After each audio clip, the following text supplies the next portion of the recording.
So hello, Kathy. I got your name right again, I think. Yes, you did. Okay, Absolutely right. absolutely right. Well, I'm learning here. That's great. I'm happy to see you again because I decided to invite you for a third time because just after the second interview, you went to Buenos Aires and you were really happy back then because you were going to Buenos Aires for the first time in more than 2 years. So yeah, I wanted to hear a bit more about your visit in a third interview, and I think there's also some other things we might still want to discuss. I mean, we if we have the time. So it's just going to be a pretty open-ended thing today.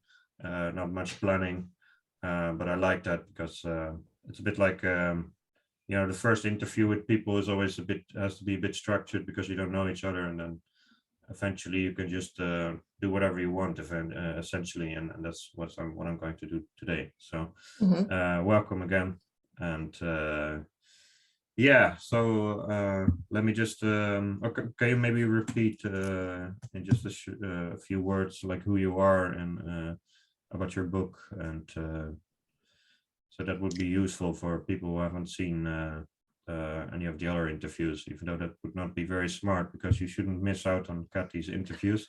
But who knows? Yeah. Okay, well, my name is Kathy Davis, and to begin with, I'm a tango dancer. I've been dancing tango for more than 20 years, and I've been going to Buenos Aires to dance tango for 20 years too. and and I also wrote a book. I'm a sociologist, and I wrote a book called Dancing Tango. So that was, one of the reasons to invite me for these talks. But as it turned out, we always had so much to talk about that I could hardly finish talking about my book, which is why I'm here for the third time. Yes. So that's essentially, I forgot saying that, but that's also an important thing for this interview, apart from the Buenos Aires topic, Mhm. which is a bit of journalism, and which I also did in. Well, I think this is the second time we do a shout out to him, but to Srinivas. So he was the one, yeah, he was the first to talk about, even on Facebook, to talk about like his return to Buenos Aires, and he was really positive about it, and yeah, definitely inspired others to consider doing the same. So Mhm. yeah, and today, well, yeah, so yeah, just to repeat, I think there's a lot in your book to that we still haven't discussed. So that's yeah, it's going to be interesting to explore that a bit further. Mhm. Um, so yeah, go ahead. I interrupted you in your introduction. Well, I thought today the main thing I didn't talk about, or talk about as much as I could have in the other interviews, was about what um, tango dancing means to Argentinians now, and how they feel about the fact that it's been taken up all over the world, and all these people who love to dance tango are coming back to Buenos Aires to dance tango. And I was curious about that. So I wrote a lot about that in my book, and I could talk a little more about that today. But maybe it makes sense to start with what it was like going back to Buenos Aires after the pandemic. Was the last time we talked. I was getting ready to go on that trip, very joyful, of course, to be able to go back after 2 years. And well, the first thing I have to say about that is that it was an incredibly emotional experience, emotional in all kinds of ways. First of all, as you know, Argentina was hit very hard by Corona. Um, they had many more deaths from Corona than we did per capita. So everyone there had lost someone. to Corona. They were all in quarantine, in lockdown for 18 months. I think it's hard for us to imagine what that would feel like, living in a tiny apartment for 18 months, isolated. That was an incredible and traumatic experience for a lot of people I talked to. And of course, economically, they were in terrible shape. So when I went back, many of the people were starting to dance again, and some of them were afraid to be dancing again after being inside for so long, but they were also extremely joyful about being able to dance again. And I felt grateful that I was able to experience this with them. I mean, first of all, it was with many of the people I saw who I hadn't seen for 2 years. I mean, that was obviously a wonderful experience, but you could see on their faces, on many of their faces, what they had lived through. I mean, they really, they looked different. I mean, you could tell that they had gone through really hard times, and they talked about that too, and how difficult it was. And so it was, I don't know, it was important for me to share that with these people that I had missed so much. And of course, the dancing was amazing, as it always is, but it was more amazing this time because we were all missing it so much, and so glad to be able to do this again. And so I had been worried before I went that the salon culture had would have sort of collapsed during the pandemic. And I was relieved when Srini was talking about how it was actually better than it ever was. So that was a relief for me. And in fact, it was quite changed in the sense that there were different milongas. Some of the milongas hadn't made it, like Obelisco crashed. And but other salons had sort of come to the fore, and there were more opportunities to dance outside. And then the same kind of people, the way it always is, there are kind of these circuits of dancers. And so you pick out the salons that you like to go to, and you run into the same dancers there, and they kind of, I think our taste in salons tends to be similar. So you often run into the same people. So all of that is in full swing again. So that was no problem at all to find places to dance. I also, I talked, well, this is a conversation with Jorge Firpo, who you may know, a famous professional tango dancer. He's been in the Netherlands many times, a wonderful dancer. And he talked about how the people in the tango community, the musicians, the DJs, the dancers, the mozas, the organizers, how incredibly difficult the pandemic had been for them, and that many of them hadn't been able to pay their rent, hadn't had enough food to eat. So he was part of a group that organized aid for people in the tango community. And I think that's important to realize, because a lot of us complain about what we went through during the pandemic, but I mean, we weren't starving. I don't know anyone who had trouble getting food. And maybe some people were back living with their parents again, but they weren't out on the street. So it was really a kind of a dire situation for many. And I remember seeing a moza, someone who, I've known for many, many years, that she's a moza in different milongas. And we asked her how she, how the last few months had been. And she just said, terrible, terrible. And you could see in her face I mean, what she had gone through, and so that made it that made it a very emotional experience in all kinds of ways. Plus it was at the beginning of the invasion in Ukraine, and so we were, of course, my husband and I were kind of following that on the news every day, and so that kind of contributed to the general. Yeah, it's absolutely not the usual visit. No, it was not the usual visit. No.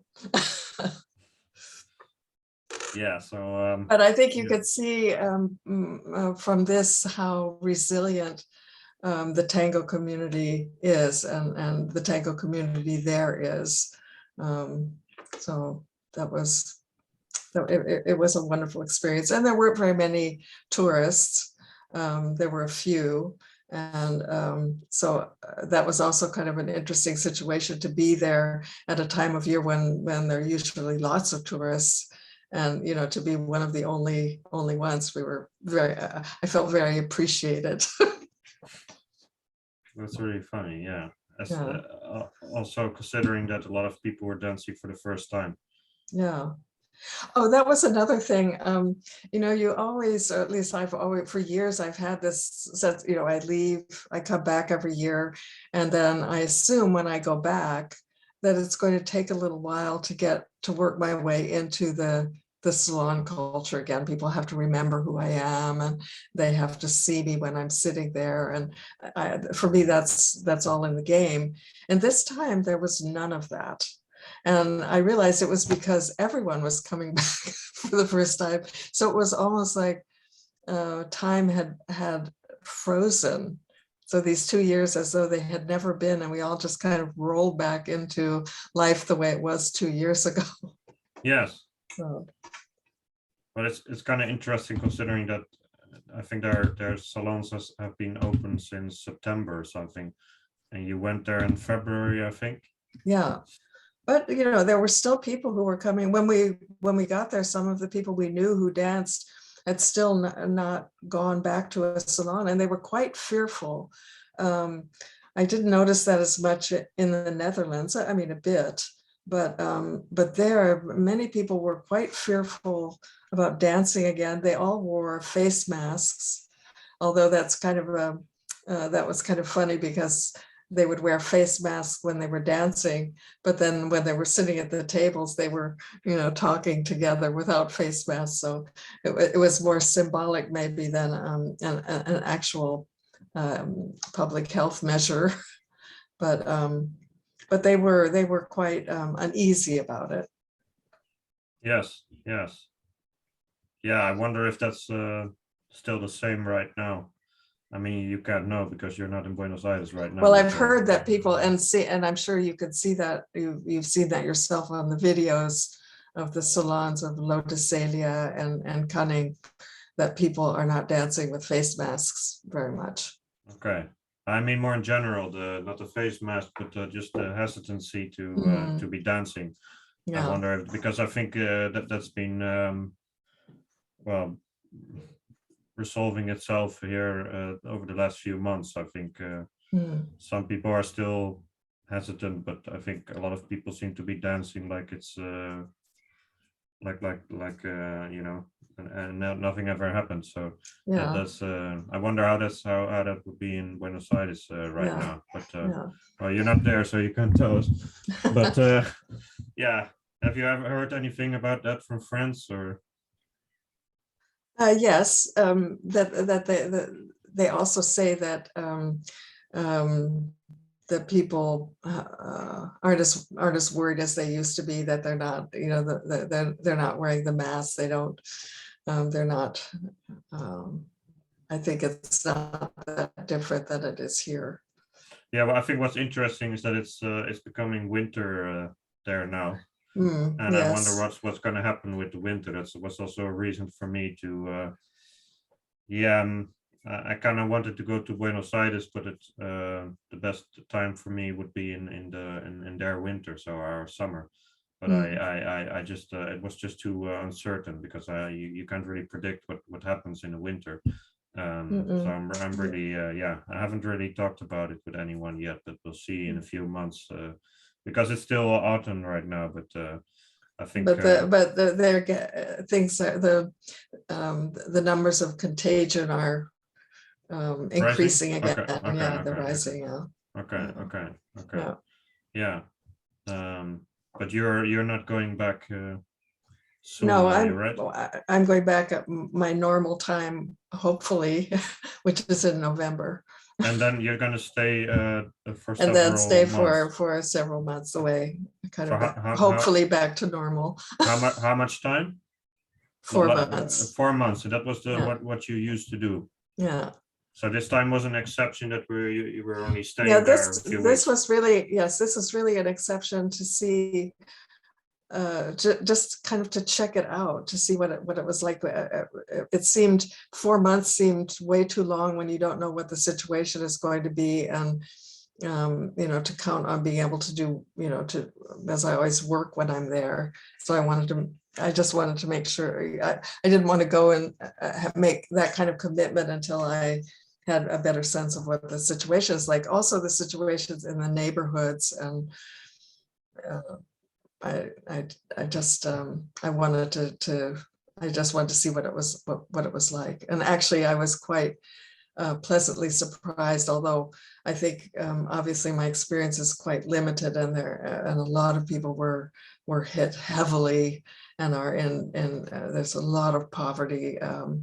So I don't want to discount any of that, but in my own neighborhood, I was surprised at how many of the stores had managed to survive. And it had kind of the same feel that it always had. There actually weren't more people sleeping on the streets, which is something I expected than before. Yes, yes. So what neighborhood was that? Palermo? Yeah, it's in Palermo. Okay, okay, Yeah. okay, okay. But obviously that's a more affluent neighborhood, so that I don't think that's typical for all of Buenos Aires, although the neighborhoods around the Milongas didn't seem that different to me than 2 years ago. Okay. Yeah, so that must have been a very strange visit, that some things are the same and some things are just Yeah. really different, even though you can't obviously see it on the street. But if you talk to people, or you know that a lot of people have been really struggling with that situation, as you told us about these tango employees, so to say, employees, the waiters and the organizers, and I mean it's another thing which is interesting that Jorge Firpo said, and that is that he was someone who he got through the pandemic pretty well, and he did a lot of teaching online. But he said now there are a lot of Argentinian porteños who want to learn tango. Oh. So he's actually, his classes are full, and he said and many of them are kind of middle-aged porteños who partly, his explanation was partly because of the pandemic and being so isolated and not being touched.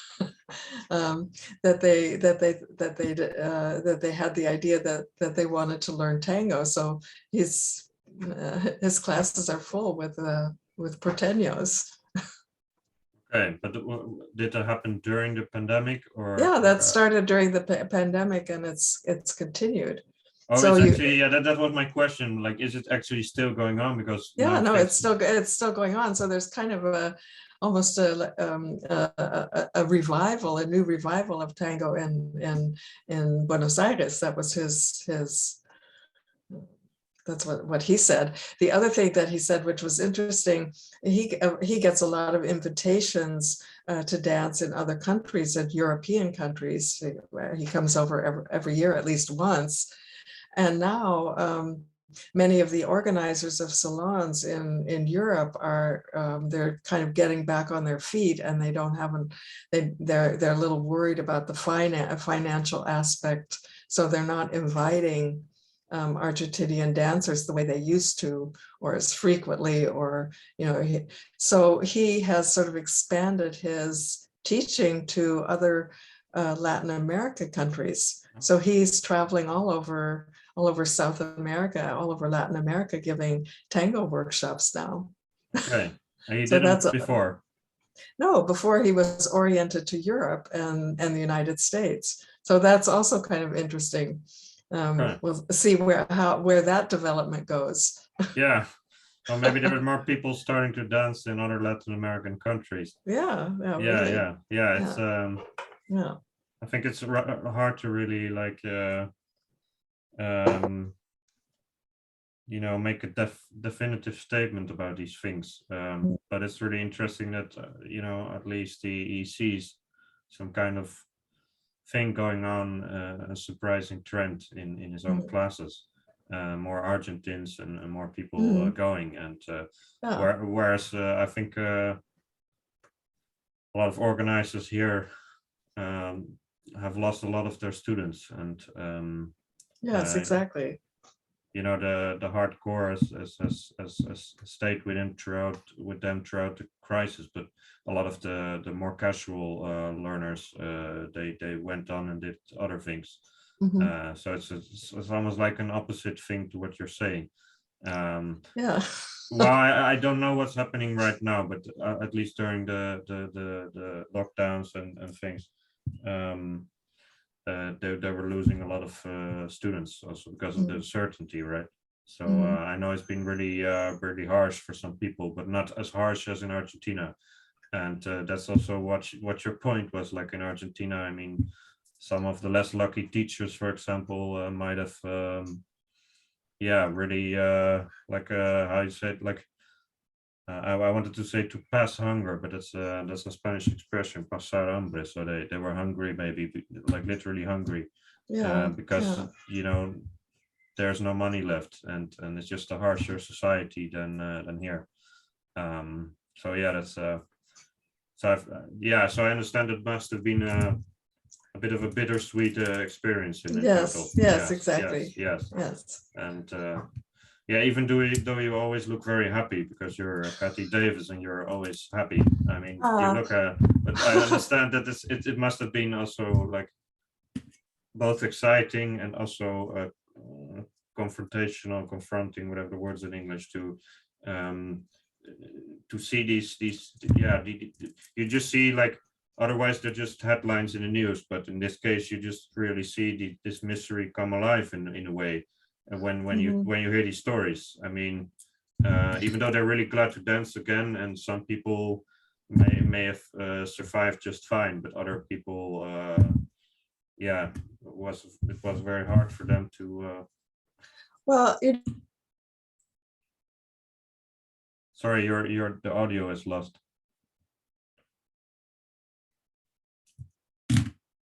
now. Yeah, I hear you now. So yeah. Oh, Sorry. okay. Yes, I'm getting this message that my connection is unstable. Okay. You know, when I say it was emotional, for me, that's never a bad thing. And I think that's something that probably I share with other tango dancers, that we've learned to appreciate emotions like longing and even sadness through tango. And so when I say this was emotional, and it was emotional seeing how these people had suffered through the pandemic, and then seeing them again, and the joy of seeing each other. But I also appreciated more, maybe even than I had before, the enormous comfort that you can give one another as tango dancers, and how all of us, I mean, this is no different for us than for them, how all of us missed the comfort of being able to dance in someone's arms with this music, and in a milonga, and that was, in a way, that was even stronger than it was a stronger emotion than I'd had before, I think. Okay. Yes. Yeah. So there's like this contrast in a way, like, yeah, it's hard to explain, but um, so these people may have been like, they may have lived through really sad times, but they're also really happy to dance again, and they also find comfort in Mhm. the especially because you said usually it takes some time to really access the scene again, because Mhm. they need to recognize you, and it's probably not easy the first days, Yeah. but this time It everyone was, just, yeah. it was, it was from the very beginning, it was totally easy. Yes, yes, Yeah. yeah, but that also definitely says something about their willingness to just dance with whatever way they can, instead Yeah. of because I guess in the past they would just take these things for granted, as we do here, like you just go to Yeah, certain, exactly. I yeah, think that is the difference. That's what we have all gained from this pandemic, that we don't take things for granted anymore. no, no, no, yeah, it's a special thing to be able to experience, Yeah. just this yeah, I wonder how it's like right now. I already said that, but I wonder how um whether it's still so open, or whether how fast the old conditions come back, because yeah, Mhm. it's one of the harsher things about tango, just that you struggle sometimes to really get inside a clique, Mm. and Yeah. Yeah. yeah, yeah, but yeah, it's just interesting to hear your perspectives about and maybe another question about your visit, like more personally, how was it like to return to Buenos Aires after these 2 years, like not just in a sense of tango, but just Oh, the trip there, and well, yeah. That was from the first moment, getting out of the plane, the anticipation going to begin with, and then getting out of the plane, and then um, um, we were picked up at the airport by a friend who's also a tango dancer, and he has one of his many money-making ventures is to he's kind of a taxi service for tango dancers, and being picked up by him, and then having him singing tango songs in the car the way he always does. It was just the whole thing was uh, I'm home. yes, yes, yes, yes, Yeah. but perhaps also surreal, maybe. No, no, I was just happy to be back. It wasn't, no, I wouldn't call it, not for me, it wasn't surreal. It was just realizing how much I'd missed it, and how really unbelievably glad I was to be back. Yes, yes, yes, And that feeling really didn't leave me for the entire month, until the end, when I thought, oh, how short. yes, yes, yes. Yeah. And is there maybe, like, to conclude this topic, is there maybe one anecdote that really stays with you, like one thing that happened that's really special, or I mean, it's possible that you don't have one, but I can always try. Uh, oh, that's so hard. It was such a kind of a whirlwind of seeing friends and dancing, and I'm not sure I could think of a specific anecdote. Maybe I'll think of it later. Okay, okay, okay. Well, so maybe you'll remember because of the next topic, which is you know, the parts of the book that we haven't discussed last time. Yeah. So maybe you remember some of the things from this trip because of the, you know, that's funny because your book is also essentially about a lot of things that you just discussed about your own visit to Buenos Aires. Even there's no mention of the pandemic in that book, of course. But no. But you're right. I'll probably make connections with, if I'm talking about my book, I'll make some connections with this last trip. But I mean, I could start that. I have lots of anecdotes to tell that I wrote about in the book. But I mean, the main thing I wanted to write about is, well, maybe let me backtrack a little bit. When in the last two interviews, I talked about some personal experiences that got me interested in writing the book to begin with, and one was, you know, seeing people dance tango years ago and being so fascinated by why these people were in Amsterdam were dancing to this old music with Spanish texts in this close embrace, and then I was so mystified by it. And that was kind of the beginning of my curiosity about what it was all about. And then much later, in a work situation, in a conference situation, after I had become a passionate tango dancer and was going to Argentina all the time, and some of my colleagues said, "How can you dance tango? You're a feminist." And that made me think, what is it about, what makes people think that feminists can't or should dance tango? And of course, you know, that led me to think about why all these modern people who consider themselves emancipated or into gender equality, how they manage all these stereotypes in the tango. So that was another thing I was interested in. But there's another anecdote that kind of got me started on the book. And that was when the first time I went to Buenos Aires. I went with my tango teachers here in Amsterdam. They took a group of us to Buenos Aires, and we stayed in this very shabby tango Hotel Victoria, for those of your viewers who know it.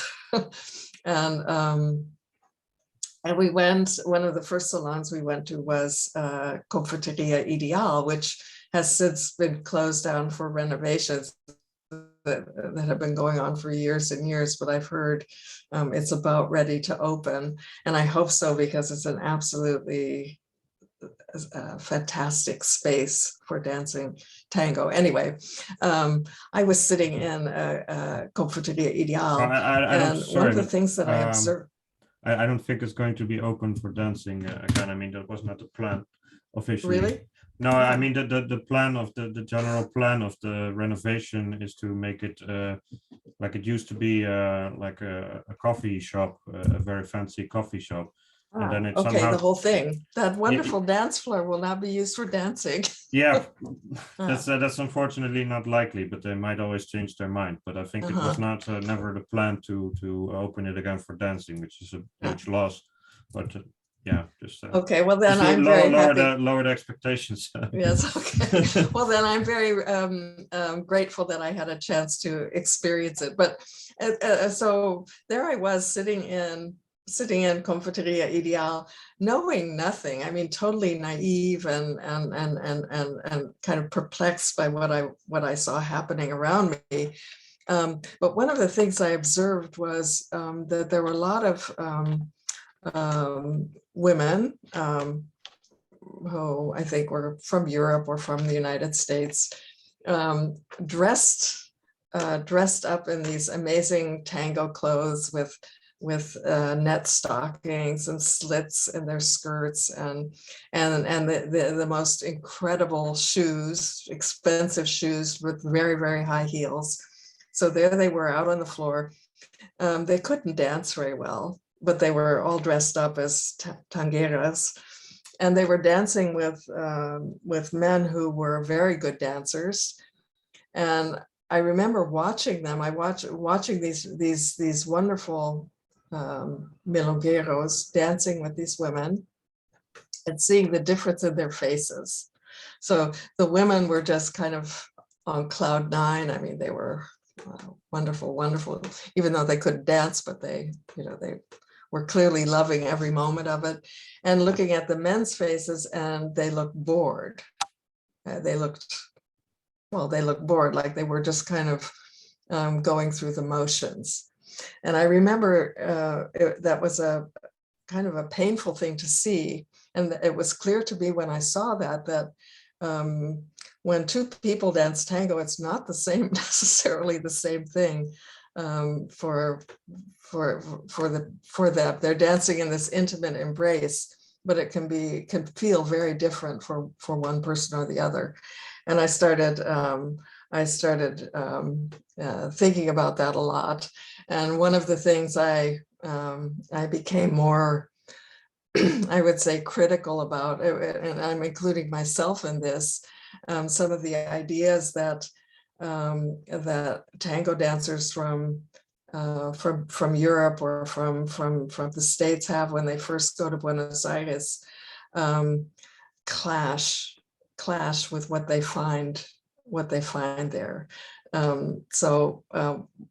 For example, they go into the salons dressed to the hilt with these pricey shoes and clothes. And I discovered later when I talked to porteñas in particular about this, that they were extremely negative, critical about these women wearing these high heels and very fancy high heels when they couldn't dance. And they said, it's ridiculous that no one could dance in those high heels unless you're a professional dancer. So what are they doing? Probably also some jealousy about not being able to afford those kinds of shoes themselves. I'm sure that played a role too, but generally kind of seeing it as from if you put it positively, that they're naive, but also negatively that they're not very respectful of tango. And another thing that they talked about was how they had learned to dance tango and how they went to the salons many times before they dared to dance. And they had this sense that if you can't dance, then you have to watch first and spend a lot of time watching how other people dance, and then feel, slowly get into a position where you can get out on the floor and dance. And that many of these tourists were just, here I am, everyone should want to dance with me, I'm here, and that's not a very respectful attitude toward the dance itself. So that was one of the things they told me about. Another thing they told me about, of course, were that a lot of the men who were dancing with these tourists were didn't have much money, and this was a way for them to make money or to get some advantages, not necessarily getting money, but maybe getting some maybe having their dinner paid for afterwards or whatever. So that this was kind of a way for men to have some advantages by dancing with these tourists. And the women were very critical of the foreign women who assume that the men are dancing with them because they're such good dancers, or they're so beautiful, or they're so wonderful, or they're so interesting. And the porteñas said that, this is just, I mean, how can you be so stupid that's what you think? So I heard a lot of stories like that there were certain resentment among the women of these tourists, and at the same time they were also very critical of the fact that all these men who they had been dancing with for years and years and years were suddenly flocking to these bad dancers, and so they wanted to be seen on the dance floor with these dancers. And before that, the attitude had been, if you're a good dancer, then it's embarrassing to be seen on the floor with a woman who can't dance. So they're very worried about what their friends are going to think, seeing them on the floor with somebody who's stumbling around. But they make an exception for these tourists. So it's almost like this tourist is a trophy out on the floor. So the women were also, they had a lot to say about that. They were quite resentful about that. But at the same time, they were also they had their own interests in having tourists, and a lot of them, were talking about how they danced with various tourists from various parts of the world. And I, slowly after talking to them many times, I could see that the tourists were playing a certain role in the salons. On the one hand, for the men, they were, it was kind of a prestige to dance with the tourists, especially the young cute ones. But for the women too, they I should backtrack a bit. One of the things about the salons that is, in general, it's not for everyone, but in general, the women tend to be more educated, more likely to have a profession, they have more money than many of the men. Many of the men are precariously employed, or maybe retired, or they don't have very much money. And the women were often talking to me about how they are educated and cultured, and so they could talk much better. They could get along much better with the tourist men who are educated and cultured like they are, and they wouldn't dream of, for example, having coffee with one of these milongueros. No, they would do that with a tourist. So in a way, both the men and the women were sort of using the tourists in their own, in the kind of tensions and conflicts that they already had in their salon. So that was, for me, that was that was an interesting discovery. So do you think that that these women were also that they had like a similar goals like the men, not just about being able to talk on your own intellectual level, but also for having a male tourist pay dinner for them, or looking for relationships or whatever? Well, for men, and again, I'm generalizing, so I mean, this is not for everyone, but what there were many men in the salons who were fabulous dancers. Every woman wanted to dance with one of these men, everyone. And some of them were, they were taxi drivers or unemployed, or one man I used to dance with, fabulous dancer. He distributed flyers on the street in front of a restaurant. I mean, so that's not someone who has a lot of money or has a lot of prestige outside the salon. But in the salon, everyone wanted to dance with him. He was considered one of the best dancers. So you can imagine that the salons are important for people who have a pretty hard life outside the salon and are not appreciated, and don't have any kind of a status outside the salon. But when they get into the salon, they're kings. So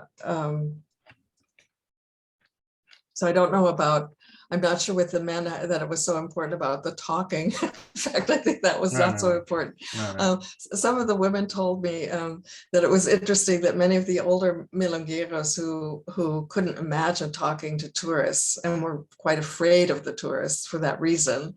The women, are more likely to be able to speak a little English or whatever, but not the men. So they were quite afraid of the tourists at the beginning, and the women would laugh and say, so now they've kind of learned how to do that. So you could see more and more of these older milongueros,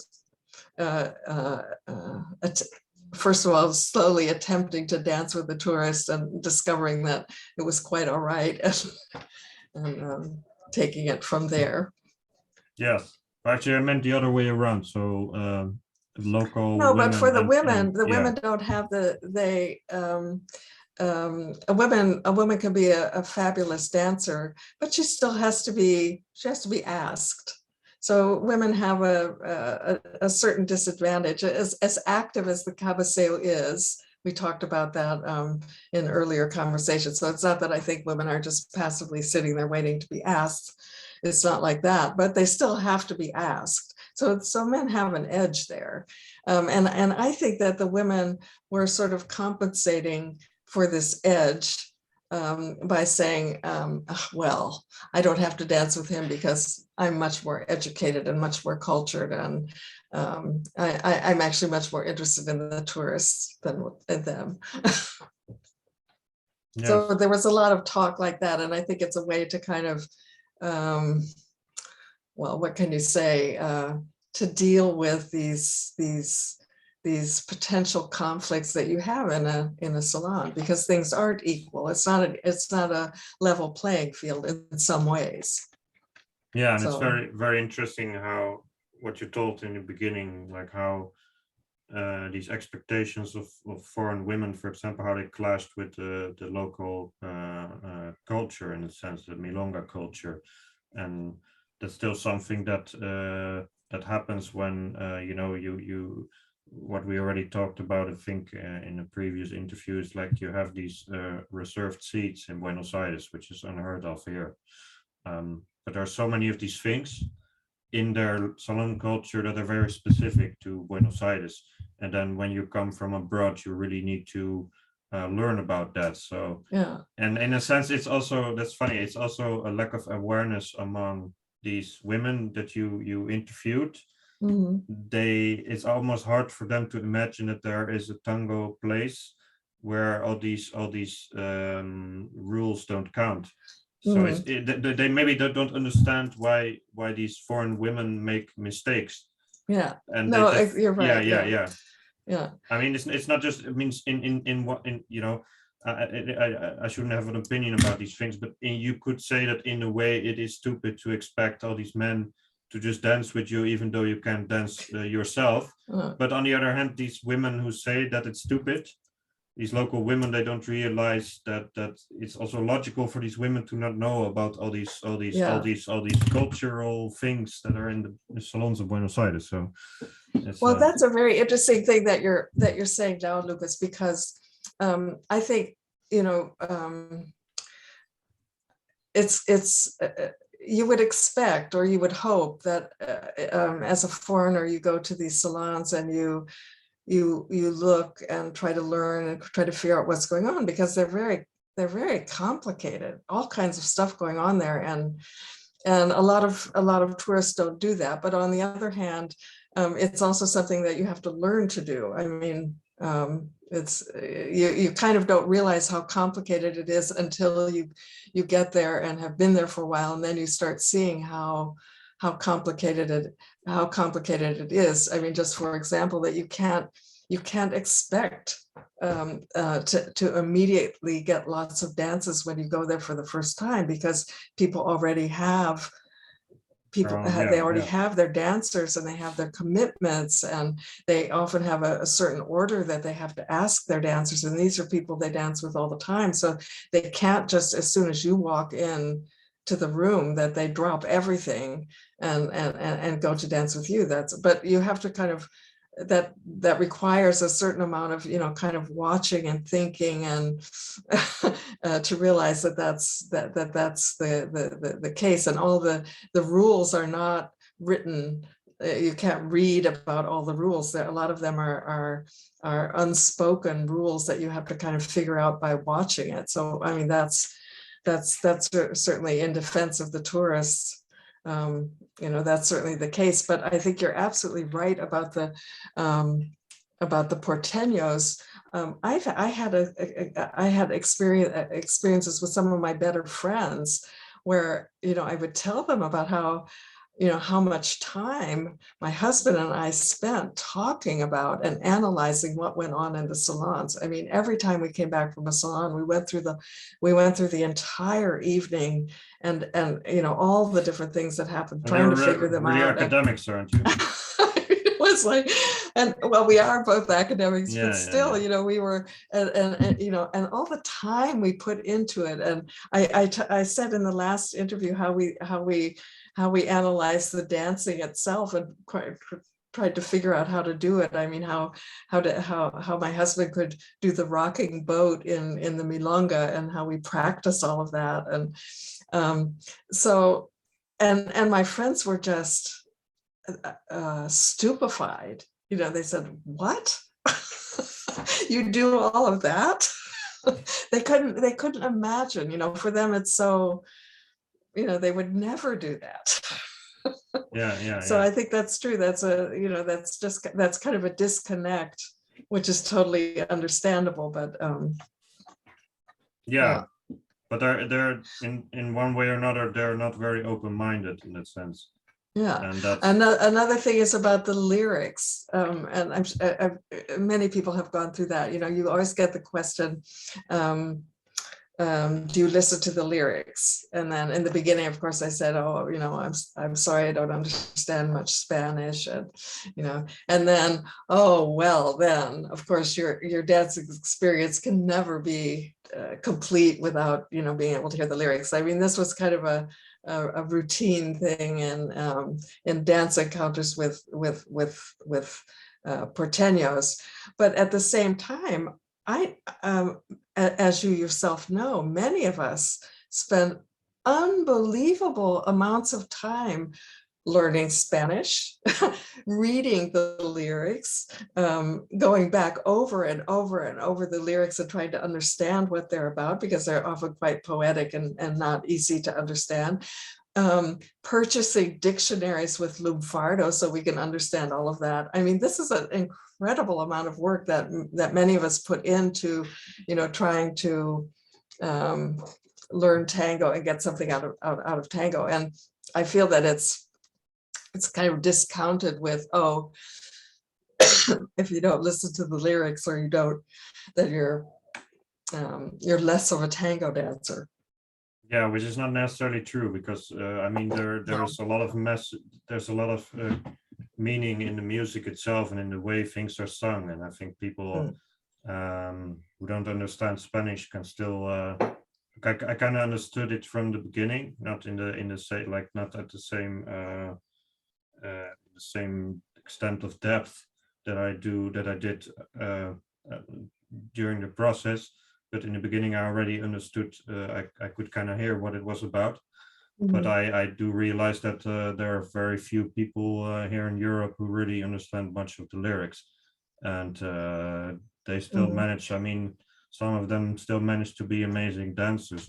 So it's just yeah, and yeah, if you already speak the language and it's your own culture, then you don't realize necessarily how much work it takes to get acquainted with that. So well, of course, many porteños dance to the music too, and are not listening to the text, as I discovered when I asked them.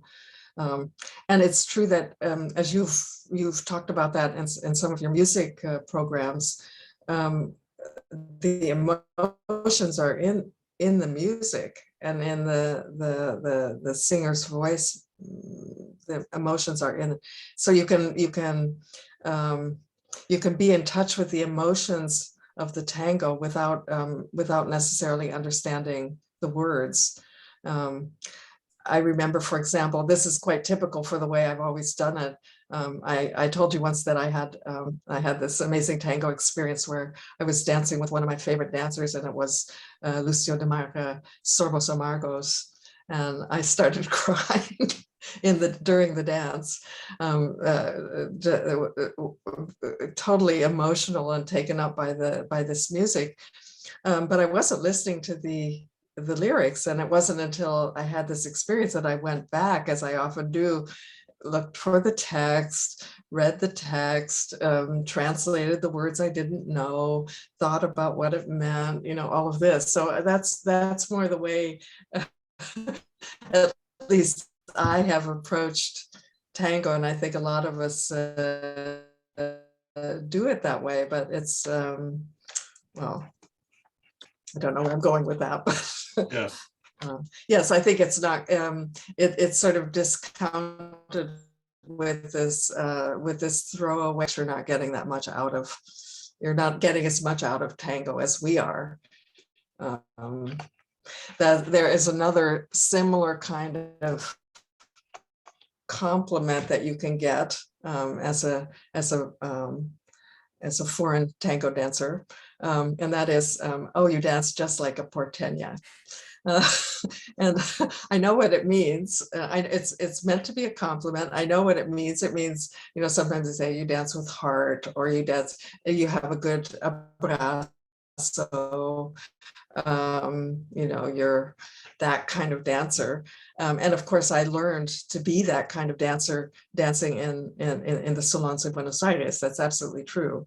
But I don't think I necessarily dance the way the typical or the run-of-the-mill porteña dances, partly because I've had years and years and years and years of lessons, which I haven't met, with the exception of the professional tango dancers. I haven't met tango dancers who have had that kind of experience. They take some lessons, but they're not throwing themselves into it, partly because they maybe don't have the money to do it or the opportunity to do it. But the way many of us take lessons for years and years and years and have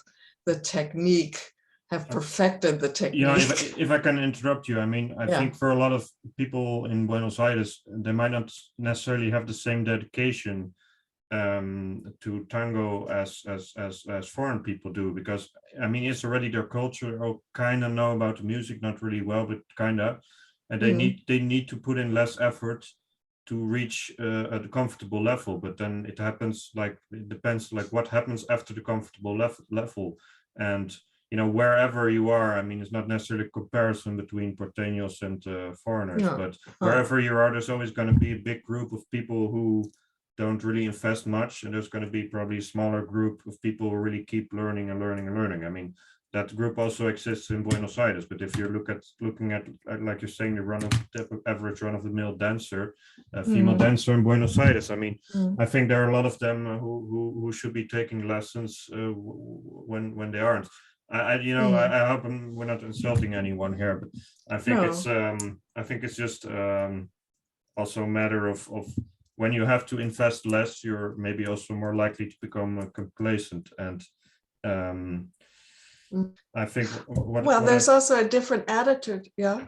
Sorry. Yeah, there's one more thing I wanted to say, but I don't really remember. Well, go on. I don't remember. Sort of a related thing is when we take tango lessons are, you learn to do steps and you learn configurations. That's the way that tango is taught here. There are all kinds of reasons that we could talk about why it's taught that way. But what it means is that most European dancers have a whole repertoire of fancy steps, even steps that you could only do for a spectaculo. And so, they're getting ready to go on stage. And then many of the after people have been dancing for years and years and years, they start realizing that they have to kind of get rid of some of this repertoire and get down to the basics. I've heard many experienced European tango dancers talking about it that way. Less is more. And but I think the porteños that I've talked to, they say, oh, I just wanted to learn 5 steps, learn it really well, because that's what I need in a salon. So in a way, it's more pragmatic. The end result is probably the same. Yeah. I remember what I wanted to say is that it's also perhaps a bit of a nationalistic attitude that when you're a good dancer, I mean, you must be like you must be like the typical porteño. I mean, there's no other way to become a good dancer or something. And that's like in Argentina, you have this expression like un argentino más, like when you're just like, it's in English that would mean like you're just like another like just another Argentine. So you're as Argentine as any other Argentine. Yeah. And I mean, that's I think I try to mirror that in a way, like in my own experience, like I think people here tend to be a bit less focused on their own national identity. Also, maybe because we live in a small country, but and Argentina is a huge country. But I feel like I think even I would be flattered if a foreigner really invested a lot in integrating into local habits. I mean, I would be impressed, because you know that it takes a lot of work, especially if you've done this yourself with another language and the tango culture. So I have to interrupt you here, Lucas, because as you know, I don't agree with that at all. As someone who has come to the Netherlands and invested a lot. Yeah, that's true. That's true. And I do feel flattered by you, even though you haven't. You have not done any of this for me, but still, it's kind of, it feels like, I mean, it feels good, and I guess that's what Argentines feel when they meet someone who does the same in their country, and maybe they're actually more appreciative of it than we are in the Netherlands, because that's what you don't true. Like here. Yeah. I feel that any Dutch person should be so impressed that I put in the work to learn this language that no one speaks outside of the Netherlands and Belgium. and they don't. I mean, that's sad. And in a way, that's the opposite of the porteños are saying, oh, you can be one of us, not quite as good, but almost as good. Yes. That's funny. That's funny stuff. Yeah. And well, maybe tragicomic in a way, but but I think that for this is where all this complicated stuff comes in, because I think obviously for Argentinians, tango is it's part of who they are. It's a part of their national identity, whether they dance it or not, but they all feel this is something of ours. And well, of course, in Uruguay they would have something to say about that, but it's associated with what Argentina is about. And at the same time, they're enormously proud that this dance has spread all over the world, and everyone wants to dance it and are just crazy about dancing it. So that's a source of pride for them. And they also, this is in Buenos Aires at least, many of them feel that they're part of this larger community of tango dancers. So whether or not they dance tango in other places of the world, they feel like they're part of this bigger community, and that's also something that they appreciate. But I think it makes for this kind of tension. So on the one hand, it's ours, and on the other hand, it's everyone's. Yeah. I mean, sociologically, that's really interesting stuff. And also the people those of us who are learning and are passionate about tango and spend all of our time reading books about it, listening to the music, learning about the history. I mean, you're certainly one of those people. In a sense, we also and we're kind of looking for what is the real way, the authentic way to dance to dance tango. At the same time, we know tango has gone through so many different, has changed so much over the years, including in Argentina. There is no authentic tango in Argentina, not the way it's danced, not the way even the what we consider the most authentic milongueros, these yeah, the ones we admire so much, the ones Srini admires so much, they didn't learn to dance tango the way we're dancing it now, not at all. No. I mean, that's been described by some of them, how they went to these dances, and the boys and the men stood in the middle of the dance floor, and the girls and the women were on the outskirts of the dance floor with their mothers. Chaperoning them, and then so the guys had to make eye contact with the mothers, get permission to dance with the girls, and they were not dancing in this close embrace the way we dance now. So I mean, that has changed enormously. What is an authentic Argentinian tango? So we all participate in this idea of kind of keeping the flame alive, that there's some authentic something or other with the tango, which I could say it's kind of, I think we need to believe that, but Yeah, it's historically it's not true. I mean, it's still somehow a global thing that that even the tango danced in East Asia. I mean, I'm just not in the sense that it's different, but just how far it is from Buenos Aires, for example. Even if tango's danced there, it's still tango. I mean, it's still this global phenomenon.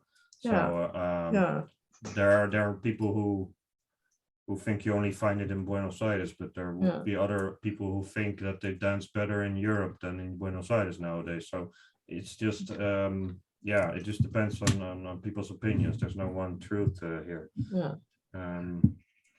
So maybe I too like to hold on to the idea that you really can only dance the real tango there. Yes.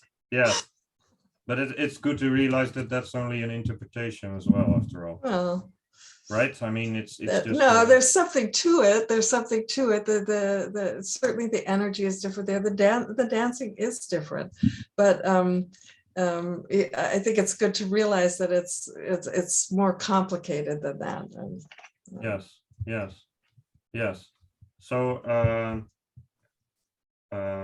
there was one more topic. We don't have a lot of time left for that, but do you want to say anything about like the more complicated aspects of tango? Like I'm usually in these interviews talking about a lot of positive things, but it's not always necessarily positive how we experience tango. Like it's there can be ups and downs to it. So well, I talked about some of those. I talked about some of that just now. I'm trying to think what else is important to say about that. I'm not sure. I'm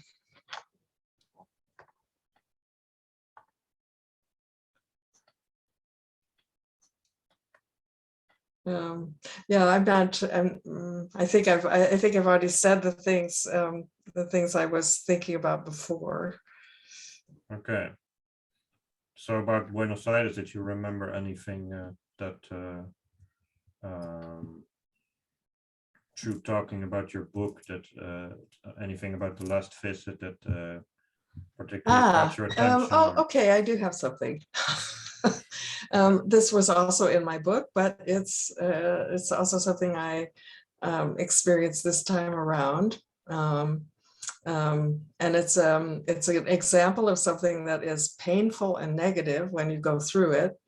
But at the same time, I think it's important to look at it and try to understand what's happening. So the salons have opened and people are going back, but there have always been more men than women in the salons, but now there are a lot more women than men. Okay. And there are reasons for this. First of all, well, the saddest reason is that many of the men have died. The other reason is that many of the men are more at risk for getting COVID than the women, so they're frightened and not going. Maybe they're still alive, but they're not going to dance. Some of them are going to the salons because they can't stay away, but they sit in the back with their masks on and don't dance, so they're afraid to dance. So you have that, but the women, a lot of the women immediately went to the salons to dance. So you have this very unequal numbers in the salon, and of course that makes for lots of tensions among the women. And I'm going to tell you an anecdote happened in my my favorite salon, probably Cunning, and I had always had a seat at the same table with two women who weren't particularly happy to see me. At the beginning, they weren't particularly happy to see me, and one of them greeted me, but the other one didn't, and this one went on for quite a while, for several weeks, and then it was actually my very last milonga, so I was quite emotional about it being my last milonga, and the organizer of the salon seated me at the table where I usually sat, but she put me in another chair, and she had it on her list, and so I was sitting in the chair, and so the two women arrived, and they were very unhappy that I was sitting. They were sitting in, it was just a small table with three chairs, but I was sitting in the wrong chair. And so they were sitting at the table talking about how I was in her chair, and this is the way it is with these foreigners. They always think they could sit everywhere, and they're talking in Spanish while I'm sitting at this table. It was a really awful experience, and at first I thought it was going to, so I said, well, talk to the organizer. It's not, I don't care where I sit, but she's the one who put me there. No. And so I felt terrible about this situation, but and I also felt it was going to ruin my enjoyment for this last salon. And I was talking to one of my dancers about it, or who's from France, and he said, "Oh, come on, Kathy, just look at their faces. They're really unhappy. You could see. Don't worry about it. It's just the way it is." But I'm telling this story because it's an example of something that it can really ruin the atmosphere of a milonga, something like that. At least, for me, it's important to have a nice atmosphere at the table I'm sitting at, because you're not dancing every moment, and you want to be able to feel good at the table you're sitting at. And it was this was very unpleasant for me. But at the same time, I think you have to kind of, it's important to look at the situation and think about what this means for people who are living there, and when tourists come into their salon. And even though I'm a kind of a regular tourist, still I am a tourist, and it creates tensions for them, and they're upset about it. And I think, as someone coming to the salon, you need to be aware of it. And I mean, you have been aware of that for 10-15 years, right? Yeah. But it's still difficult for you. Yeah. No, I think to experience to deal with this reality. Yeah. And tourists, men experience that too on the dance floor. I mean, that they can be maltreated by milongueros who aren't particularly happy to see them there. And I say this in that this is just one aspect of it, because in a lot of ways the milongas are very welcoming, and a lot of people are amazingly warm and friendly and all of that. But there is also this reality that, you know, the salons are part of people's lives, and you can be experienced as a disruption in their lives. Yes, yes. So do you experience that more often, or was it just this time that it's No, really this was the because you were asking about negative things. This was probably my most negative experience, but it was yeah, it was a negative experience. Yes. Well, what's generally known in psychology is that negative experiences are more important to your brain than positive ones. So that's why it's sometimes hard to enjoy the moment, even though something like that happened. I mean, there was a lot of for you to enjoy, but you still feel bad about this. But that's just how the brain works. I mean, brain is constantly interested in your survival, and if there are dangers, I mean, brain might see this as a danger, even though it isn't. It's still like there's a lot of focus on that, even though you actually should really feel good about being there. So you know, you have to forgive you have to forgive our basic you know, reptile biology a bit. Oh, back to the reptile brain. Yeah. So yeah, but I know, I mean, these things happen, and I talked about something like that this weekend with someone who had an experience like that, whereas another person who went there had a great experience. So it's the same salon, but two different experiences, and some people leave and then they feel negative, and then they feel negative the next day.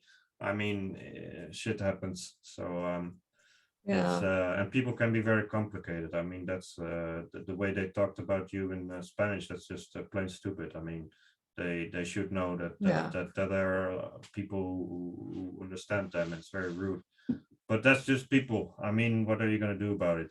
And I'm really glad that you met a lot of really, really happy and friendly people during your last trip. And also the thing about these kinds of experiences in general with the milongas, and I think all of us know that it's part of, I don't want to say part of the attraction, but I don't think we would want to have every salon we go to a wow salon, as my Argentinian friend calls it, because you need to have this longing for this wonderful, perfect dance, or the perfect salon, or the perfect, you know, you keep going back for that. So it can't all be the same. No. So I always consider it's just a part of the game in this case, like other activities that you do at home, or maybe even when you go out with a friend. It's much more predictable. Like you go for a dinner with someone, or you read a book, and I mean, or you do some work or whatever, but you usually know how it's going to feel and what you're going to do exactly. But when you go to dance tango, there are a lot of different factors at play that might give you a great evening or ruin it, and anything in between. So it's just I mean, I had that recently that I really did not feel I just left and I wasn't happy, and yeah, but then I recovered from that really quickly, because I realized that's just the risk you're taking, and without risks there might not be the euphoria either, because if you're reading a book at home, you're not going to feel the same highs that you feel when you're dancing tango or lows, but that's the point. And everything in between, again, like I have to repeat that, it can also be a bit mundane, and you might get bored, or but it doesn't have to be like frustrating or great either. So there's a lot of things, but you never know. You can never predict how it's going to feel, and that's a bit of a gambling thing, perhaps. But it works. Yeah, I think that's what we like about going to, you know, that anyway. That's what I like about going to a salon. That sometimes I'm apprehensive, or, you know, worried, or but that's part of the strangely, that's part of the pleasure, not knowing what you're going to. You can be excited about it, but you can also be apprehensive about it, and you need both of those things before you go to a salon. So Yes. so you can be surprised one way or Yes. the other. Yes. Well, thanks for today's interview. And Nice talking to you again, Lucas. yeah, it was a great opportunity to talk about just a few topics quite in depth. And it was really interesting to listen to what you had to say. And we also had a bit of an exchange sometimes, and that's in a good way, I mean. And that's yeah, it's just a really interesting experience to be talking with someone like you. So yeah, thanks again for today. And yeah, you're happy as usual, and keep smiling. And Okay. yeah, I'm looking forward to your next trip to Buenos Aires, even though it's probably far away still. But it's so I think you said when you were going approximately In November, but as November. one of my dancers says, every day is one day less. Yeah, yeah, that's true. That's true. But yeah, I hope to hear more about it by then. But for now, yeah, good luck waiting, and I hope to see you again soon. Okay, bye. Bye.